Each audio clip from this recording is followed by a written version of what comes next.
Alright, welcome back to a new lecture. We're going to be talking about the Swish pattern or swoosh pattern in NLP.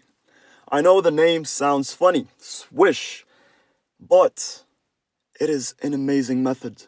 It's a beautiful method that you can use. This is probably my second favorite NLP method, and the reason being is because it's not as easy as anchoring, but it's just as effective, and in certain situations, even more effective. I have had countless of clients use the Swish pattern to change negative habits, to change addictive habits, to change thought patterns, change how they behave in certain situations or in certain environments. And it works like magic. That's the beauty of neurolinguistic programming, that we look at the methods and we think they're very simple, which they are. And we have this preconditioned belief that if something is simple and easy, it means that it's not good or it's not worth it or it doesn't work. That's not true. That's why neurolinguistic programming is so huge, is because it's simple yet highly effective. And I know I said that again and again, but I want to say it once more because I want you to really understand how powerful these methods that we're talking about can be. And for clients' privacy purposes, I can't really go through the details of what my clients experienced, but I can tell you that I've seen countless people really changing their entire life just by using some simple NLP methods. And now you can do it too. So what is the Swish or swoosh pattern? What is it and when to use it? Well, the Swish or swoosh pattern is an NLP method used to change or control your emotional state or behavior associated with a certain event or experience. If you remember, in anchoring, we focus on recreating an emotional state when it comes to a certain anchor or stimulus. But now, we want to change the emotional state when it comes to a certain event or experience, a behavior per se. And when can you use it? Well, you can use the Swish pattern when you need a confidence boost, or a change in your mindset, or emotional state when it comes to a certain experience or events. So maybe you have this bad habit of being very stressed whenever you have an exam. Well, you can use the Swish pattern to change how you feel, to change the emotional state that you feel when you're writing the exam. And that's what we're going to do with this Swish pattern, or with the Swish pattern. And before I dive into the method and how you can use it, I want to open your mind to some ideas. I want you to start looking at your brain differently. I want you to look at it as a computer, okay? But first, let me give you an example. Let me give you an example of how your subconscious brain can be influencing your present states. See, now we all have thoughts programmed in our subconscious brain related to the concepts of personal wealth, income, and money, all right? And in a study done on lottery winners, researchers found that lottery winners are more likely to declare bankruptcy within 3 to 5 years. But how is that even possible? If you receive $10 million right now, do you think that you might lose all of that money within 3 to 5 years? Now, right now, most of you are probably thinking that there's no way you would lose all that money in 3 to 5 years. Heck, in 10 years, maybe a lifetime. $10 million can be a lot of money. However, your subconscious brain thinks otherwise. If you are conditioned to believe that in order for you to live an abundant life, that you don't need more than $4,000 a month, your subconscious brain will guide you and steer you in a way to earn $4,000 a month. Even if you make more than that, your subconscious brain will steer you and guide you towards spending whatever extra income you got to go back to $4,000 a month. It's crazy, but it's how your subconscious brain works. It works based on maps and formulas and conditioning. And when we talk about the conscious mind, we talk about the creative mind. When we talk about the subconscious mind, we talk about the habit mind, the repetitive mind, all right? So let's go back to the computer example. Imagine you have a computer, and this computer, of course, has certain specifications when it comes to memory, space, functioning speed, and utility capacity. And if you were to download a professional video editing software on that computer that surpasses its functioning capacity, what's going to happen is that as soon as you open the software, it's going to take a while for it to launch, and then as you use it, it's going to glitch and run slowly, and you'll have a very hard time working on it. Eventually, you end up closing the program and deleting it as you can't operate it using your current computer. Instead, you decide to download a basic software that your computer can actually handle and that you can finally edit your videos on. But it is nowhere near as good as it could have been if you were editing on the professional software. Now, this computer is your subconscious brain. And the creative video editing aspect is your conscious brain. Remember, the conscious brain is the creative mind, the subconscious brain is the habit mind. So just like your computer has a fixed capacity, your subconscious brain also has this capacity. Now, what created this capacity? Your thoughts, social influences, experiences, environments, beliefs, etc. All of the factors that shape the capacity of your subconscious brain, those are the factors. Now, if you have a goal where you want to make, let's say, $200,000 in 1 year, the only thing standing between the goal-setting process and the goal achievement is simply your subconscious brain. If your computer is programmed to operate on a level where you can make $50,000 a year, it would be impossible to try and make $200,000 a year. Your subconscious brain will create obstacles, doubts, negative thoughts, and detrimental behaviors to make sure that you don't exceed that $50,000. Why? Because your subconscious brain is your habit brain. It is very hard to try and break a habit. You know that. And your subconscious brain will fight for its survival. Whenever you set a goal that seems out of reach, when it comes to your processing capacity, you will not be functioning properly. And this is exactly what happens when we set New Year resolutions, for example. Why is it that more than 90% of the people who set New Year resolutions would end up dropping them and quitting by January 14th, 14 days in? It's because they were operating on a conscious level, and your conscious brain has a limited capacity. Your willpower is limited. And this is the first part of the answer. Yes, your subconscious brain is indeed limited in its capacity. Hence the myth that says we only use 10% of our brain capacity. Now, when you set a goal and you try to achieve it, what happens is that for the first 2-3 days, you are excited and motivated to achieve it. Even when you feel lazy or tired, you gather the motivation you have and you keep working towards achieving the goal. Nonetheless, your willpower is like a battery and it gets drained.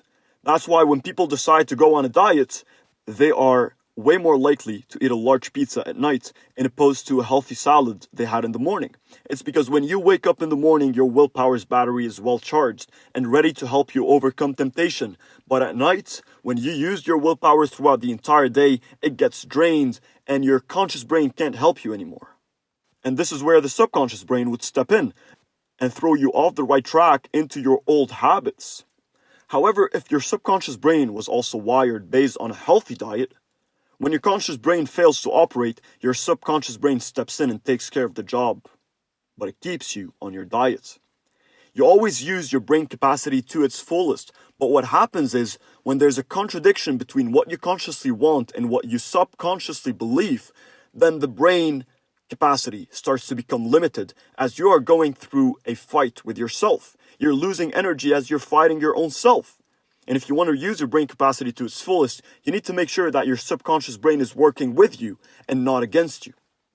And the way you can do that in any given situation is to use the Swish pattern and rewire your brain to react in a certain way where your conscious thoughts and your subconscious beliefs are well aligned, and then you don't even need the willpower or motivation.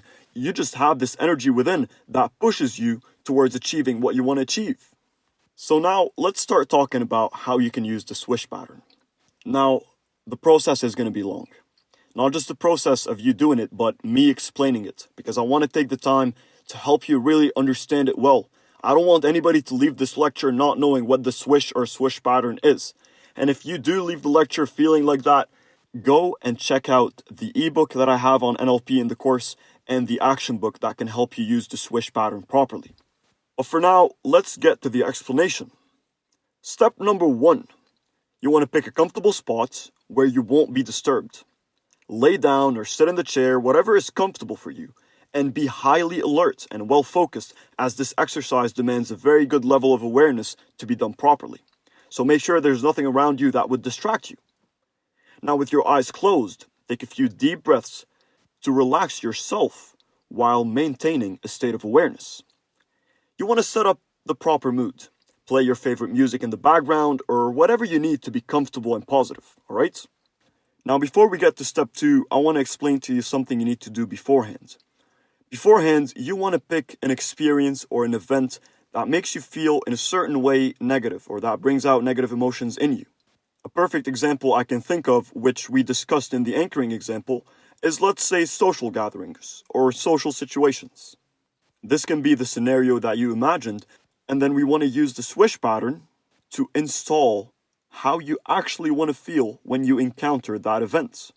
Or the other example that we talked about, also stressing in your exam. So what you would want to work on here is your state of mind while writing exams or while studying for an exam. So once you do your brainstorming and you know what you want to work on, we move to step number 2. Picture in your mind's eye yourself doing either a scenario you're trying to install or a bad habit that you're trying to quit. Depending on whether you are trying to install a habit or eliminate one, the Swish pattern would be used differently. Now, remember how we said your subconscious brain and your conscious brain, they're like a computer? In this example, you want to imagine in your mind's eye what you're looking at as a computer screen, all right? Don't actually see it as a computer, but just pick the idea of having a screen in front of you. Your mind's eye will be projected on a screen where you can see what's happening, a little movie you're playing or an image that you're seeing. And when you think about the new emotional state that you want to recreate in a certain event or a certain experience, what you're going to do is you want to take that image and put it on the screen in your mind's eye. See how you would be if you're not stressed about your exam, how you would feel motivated, and feel it, embody it, all right? Just create a mental scenario of this perfect reality that you want to create for yourself. And make the image as sharp and vivid as possible. See it in detail and try to experience what you feel on the inside and the outside when you're thinking about this habit. Feel yourself writing with a pencil, for example, while you hear, your professor saying, it's time to start the exam. Put details into it, make it vivid, make it sharp. And now ask yourself, what is the desired state that you want to have linked to this habit or this experience? And make sure to memorize that state you're trying to install, whether it's more courage, more confidence, more self-esteem, whatever it is. And now moving to step number 3. As you previously prepare for this, you will already know what new desired states you're trying to link to the habit or situation. And now, I know some of you might be saying, we never talked about previously preparing for this. You will use the action book provided in this course to prepare for the Swish pattern and do it effectively. If you follow the information I'm giving you here to understand how it works, and then you use the action book, you will be going step by step through the Swish pattern. Now, we want to create the second image, which is your current reality. How you, right now, handle the situation or this event. So think about how you would normally feel in that situation and project what it looks like on the screen. Now make sure that both images are well formed, sharp and vivid, and that you can see both images. When you look through your mind's eye on the screen, you can see the first image, which is what you're trying to establish, how you would act in an exam situation when you're feeling confident and high levels of self-esteem, and another picture of how you currently feel. You feel stressed and you feel discouraged. Remember when I said it's like a computer? Imagine you have 2 little pictures in front of the screen on the computer split in half, all right? And you also need to be aware of the internal state that each and every one of these images that you formed is correlated with. So let's say to the left, you have the image of your current reality, and when you look at it, you can feel the internal state of stress and discouragement. And on the right, you have the image of your preferred reality. And when you look at it, you can feel confidence and you can feel courage and you can feel that you're ready to tackle it. And now we move on to step number 4. Now we will call the first image the current reality and the second image the preferred reality. Observe the current reality vividly for some time, right? Then what you need to do is minimize it in your mind's eye as you would on your computer. So now what you have is the image of your preferred reality where you feel confident, maximized, And on the bottom right of the screen, you have a minimized image of how you currently act in a state of stress and discouragement. But before you minimize it, what I want you to do is change the colors and the vividness of the image of your current reality where you feel stress. Make it black and white. Make it disappealing. Make it a bit distorted, all right? So it's not very appealing to your subconscious brain, and then you minimize it. And then in front of you, you see the image of your preferred reality where you feel confident, and then empower it. Add colors to it. Make it vibrant. Make it alive. See the details and see the internal state that's associated with it. Now in step number 5, we will switch. You will minimize the preferred reality image in a way where you can still see it in the corner. And it is as if in your mind's eye is acting like a screen computer, right? You will now maximize the current reality image and observe it, all right? While having the preferred reality image minimized at the bottom corner of your mental screen. Again, if this is getting a bit confusing, the ebook and the action book will explain all of those concepts better. Now, as you look at the screen, there's the maximized image of your current reality of stress, where you see it in black and white and a bit distorted and you don't like it. And in the bottom corner, there's the image of your preferred reality where you feel confident and it's minimized. You want to make sure that you focus well until you can see both the maximized image of your current reality as well as the minimized corner image of your preferred reality. Now we get to step number 6. When you're ready, you will make a swish or swoosh sound in your mind, or you can say it out loud, and you'll replace the current reality image, which is maximized, entirely with the image of your preferred reality. And make sure that when you do so, that you not only switch the images, but also the emotional state linked to the image. And you want to keep repeating the process until you get to the point where the moment you think about the situation or habit, the preferred reality image and internal state dominate your inner world. As soon as you think about yourself writing an exam, you don't feel stressed anymore, you feel confidence. And I want to walk you through a bit more information about the swish pattern, and I will be giving you a solid example at the end of this lecture. So make sure you stick and listen to it, because if the steps didn't really make a lot of sense, as soon as I get to the example, you will be able to understand it a lot better. Now let's talk about some basic things that you need to keep in mind. The first thing is that you need to prepare. It is essential to be prepared before you start the process. Brainstorm and map out everything you need for this process, or simply use the action book that I provided. The second thing is details. Details are important. Make sure that the desired state picture is colorful, alive, bright, and vice versa, so it's appealing to the subconscious brain, because your subconscious brain communicates through images primarily. The next thing is association. You want to associate a negative or painful emotional state with the current picture and vice versa. When you do that, and automatically your subconscious brain wants to avoid pain and embrace pleasure, you will start working in the process effectively. And the last thing is to get creative. You can get creative with this method. Do what you have to do to reinforce the desired states. Tony Robbins uses the swish pattern in a different way, and this is how he got creative about it.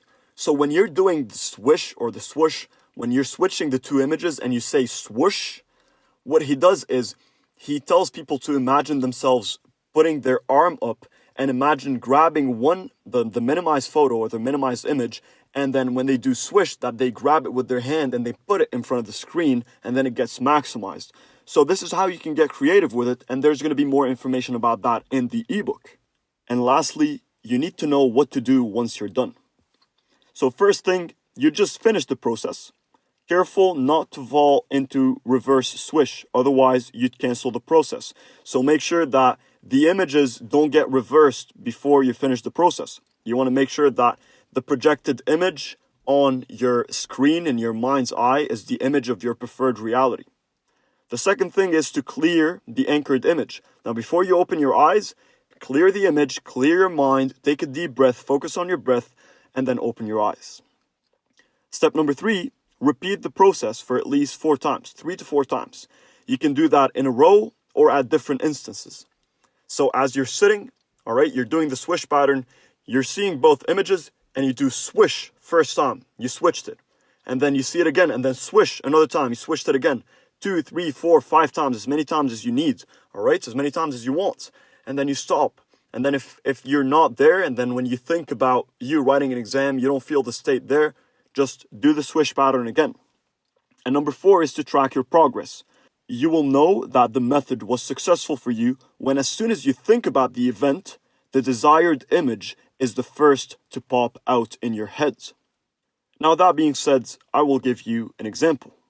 I'm going to go back to the example where we talked about a situation that makes you uncomfortable or a social situation. So let's say you have a hard time dealing with social gatherings and social situations. You don't know what to say, you get a bit timid, you get a bit nervous, all right? How do we use the swish pattern to work on that? Well, you sit down and then you see the image of your current reality. You see how you currently do and feel in social situations. You would see yourself, for example, I don't know, biting your nails, looking around, being agitated, being stressed. Just look at it and then make this image ugly. Make it black and white. Make it a bit dim. Make it unappealing, all right? Then put it aside. Put it on the side of the screen. And then put another image of how you would want to feel. How do you actually want to feel in social situations? How do you want to act? How do you want to react? You see yourself walking into a social situation or a social gathering, wearing your best clothes, for example, feeling as good as all hell, feeling amazing, feeling super confident, going to people, talking to them, acing the conversation, going to someone else, talking again, acing the conversation, leaving saying, oh my God, like we love talking to this person. He's amazing, right? You want to see that picture, that image in your mind's eye on the screen, and then add more colors to it. Make it a sunny day, a vibrant day where everything is beautiful. There's roses everywhere. I don't know what your perception of beautiful and vibrant is, but add it to the image, whatever it is. Make it as appealing as possible. And now, when you look at the screen in your mind's eye, you will see on one side the ugly image of your current reality, that you made it black and white and dim and all that. And on the other side, there's the image of your preferred reality where you acted with confidence and you handled the social situations very, very well. And not only that, but you also know exactly what internal state, what emotions and feelings are associated with each and every one of them. When you look to your current reality, you feel the emotions of stress. When you look into your preferred reality image, you feel confident, you feel alive, you feel vibrant. And then minimize this image of your preferred reality. Put it aside on the bottom corner. And in front of you is the image of your current reality. And what you do is, you look at them, observe them, and now take a conscious decision that no more. You don't want to act like that anymore and say swoosh. As soon as you say swoosh, what happens is the minimized image just kind of like kicks the current image out of the frame, and that it takes the entire frame. Now, what you can see on the screen in your mind's eye is only the picture of your preferred reality. And as you look at it, observe it and see how you feel. Now repeat.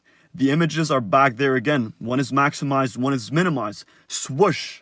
Again, you see the preferred reality image as a big image, filling the screen and really consciously feeling how you would feel in that situation, feeling confident, feeling empowered, feeling vibrant. And then repeat that for maybe 3-4 times. And then take a deep breath. As we said, follow the steps that we talked about what to do once you're done, right there, right here in front of you on the screen. And then you want to test after a while if it's working. So you sit down, you close your eyes, and you just imagine yourself in a social situation. What's the first image that pops in your head? All right? The first image. In the first 3 to 5 seconds. What's the first image that pops in your head?